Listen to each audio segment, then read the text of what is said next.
While walking through a parking lot one afternoon, I heard a complex series of bird songs strung together, including elements from northern cardinal, house finch, Gambel's quail, and curve-bill thrasher.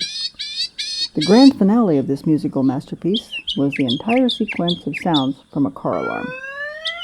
By now, you've most likely guessed that this avian virtuoso was a northern mockingbird.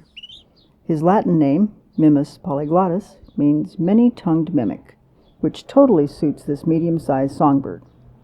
Both males and females sing. The male is usually louder and more active. Northern mockingbirds have been described as being rain-cloud gray with bursts of white. The body is gray to brown, with rounded wings that have white patches on top and also on the underside that are visible when the wings are outstretched. Wingspan is 12 to 14 inches. Other than the male being slightly larger than the female, there is no difference in appearance between the male and female. Lifespan is about 8 years, but a bird in Texas was recorded to be at least 14 years old. Northern mockingbirds were originally from the south, but their range expanded north, up both U.S. coasts and into Canada by the early 1900s. Today they are found all across the continental U.S., Mexico, and into Canada as shown on this map, and they are year-round residents in southeast Arizona. Due to their dazzling songs, northern mockingbirds were captured and sold as cage birds in the 19th century, causing a steep decline in population.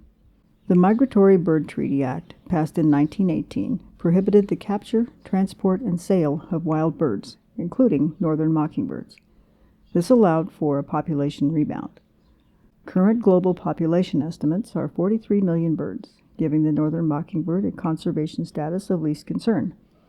Northern mockingbirds are omnivores that will visit backyard feeders and water features. They can be seen run-walk hopping along on the ground with their tails cocked upward in search of insects. Their diet consists of fruit, seeds, and insects. Caterpillars, beetles, ants, and grasshoppers are also on the menu, along with an occasional wasp or bee for an extra spicy kick. Native trees and shrubs that produce berries will attract northern mockingbirds to your yard, as will oranges cut in half, peanuts, and suet. Northern mockingbirds nest in trees and shrubs typically 3 to 10 feet above the ground. A pair may be monogamous for several breeding seasons, although it is also common for a male to have multiple females. Males will start to build several nests, and the female will select one, which she will finish into an open cup shape. She will lay 2 to 6 pale bluish-green eggs that have reddish-brown speckles. Incubation is 12 to 13 days, followed by 12 to 13 days in the nest until hatchlings fledge. Chicks are altricial, meaning that they are bald, blind, and helpless at hatch. They will develop a light gray down within a few days. Male and female both care for the chicks. A female may begin a second nest while the male is still caring for the fledglings of a previous clutch. Average clutch is 2 to 3 per season, and they will rarely reuse a nest. Northern mockingbirds are tough and brassy, and the males are fiercely territorial, often engaging in violent battles with rivals and in defense of territory and nests. They will band together with other birds to mob hawks and ravens, driving the larger birds away. One afternoon I witnessed a northern mockingbird perched on the back of a common raven, pecking the raven on his head. The raven was flying for all he was worth, calling and trying to dislodge the much smaller mockingbird, to no avail. A mixed squadron of curve-bill thrashers, hooded orioles, and more northern mockingbirds mobbed the raven, successfully driving him off.